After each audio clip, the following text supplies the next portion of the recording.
Hey guys, Coates here. It is currently April 17th, 2022, Easter Sunday. I hope you guys are all having a good one. Thought I'd give you guys a quick update on the bogs while out here doing some quick maintenance on them and watering them.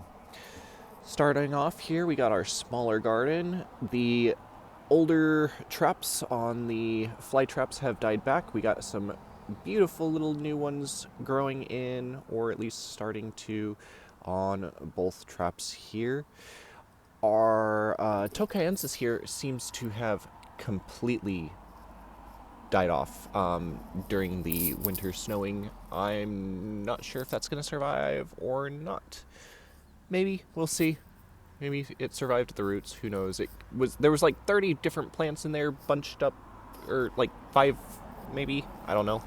Um, Scarlet Bell here doing amazing again. Older traps are starting to wilt back, but the hibernacula is still doing great, still in good condition here. This little pot that I had some capensis seeds in doesn't seem to have done too great. Not sure what's really going to happen with this one. Hopefully some of the seeds come back to life. Who knows? All the fly traps are doing great, coming out of dormancy as well, especially that dente. Loving the new growth. And honestly, I'm excited for this one that I saved from Walmart. I think this was a Walmart save or this was a Lowe's save. Either way, this one had some beautiful like inch to inch and a half traps. I'm excited to see how big they get this year, especially considering this will be the second year that they've been in this pot.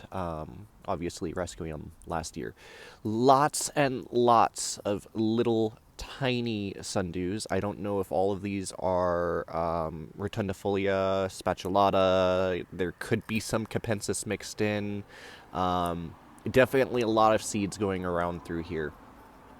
Speaking of rotundifolia, this massive cluster I had seems to have completely died. I'm sad about that. That was like 30 different plants right there.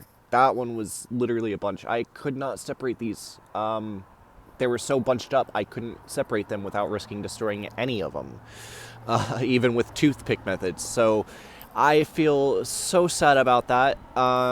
Hopefully it comes back to life. I mean, it is starting spring, so who knows? This one I'm definitely excited for. Filiformis tracei. Yeah, this thing is coming back with an absolute vengeance. I mean, look at that. That hibernacula is, I'd probably say roughly quarter-inch in size. Doing absolutely amazing, though. Look at the size of those leaves, and it's only come back to life for about a week now. That green growth there started not too long ago, so I'm really excited. Our flava still doing good. We did get that one decent little new pitcher back there, and then we have a few more coming in. Purpurea, Swaniana, our secondary Scarlet Bell, our Caddis Bay hybrid, all doing great, as you can see here. Some of these older traps are starting to die off. Again, just like on the larger Swaniana, this one's coming out, or going kind of into a later dormancy. I believe the Scarlet Bells and the Swaniana do better in summertime. They're not really spring plants. The Caddis Bay, I had to trim back a lot of these pitchers, honestly. They were getting so big and so overbearing, and honestly, like you could see this one good pitcher here still absolutely massive. Honestly, I really still think this was like a 7-year-old plant that they sold under a 3-year-old plant. So the fact that I got this for like $30 roughly, yeah, happy about that. Less than 30.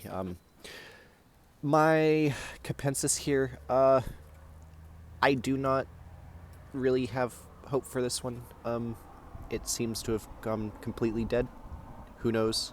I don't want to pull it up to check the roots, because if I do that, I could potentially disturb it and harm it more. Still waiting on that, because I probably should have done that earlier. I can still have time to pull out some of these the pitchers here and separate them if need be. The Leucophila. Um, I think I'm gonna have to repot this one. I think it's.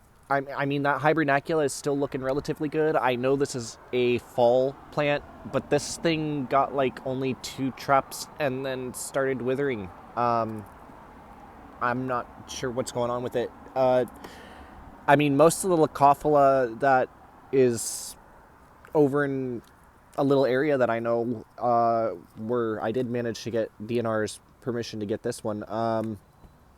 They aren't doing too good out there either. I'm just wondering if maybe the Leucophila can't handle our climate. I mean, I've still got a decent little sail leaf here that's collecting quite a bit of sun.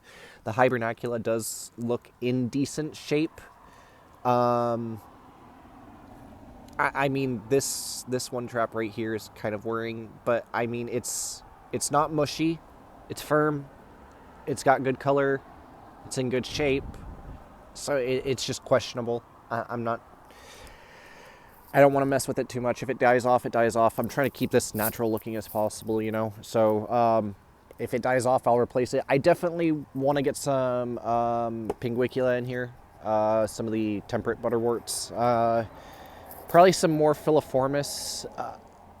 I'm not too sure what else I can throw in here. I know I just want a nice standard temperate outdoor mix that is decent in a, zone 7B.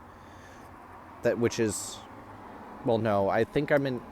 I can't remember if I'm in 7A or 7B. I'll have to recheck. But yeah, any plants that will do great in here that can just be left out here 24/7, water, very little maintenance, a standard bog plant. I mean, nothing too beginnerish. Obviously, not all of these are beginner plants, and some of them are thriving. Some of these are beginner plants and aren't doing so well at all. So, anyways, again, hope you guys have a good one. I'll catch you guys all later. Oh, I did get my first nepenthes, so I am excited to show that when it comes in. It is a Nepenthes ventricosa. So yeah, anyways, hope to catch you all later. Anyways, peace out.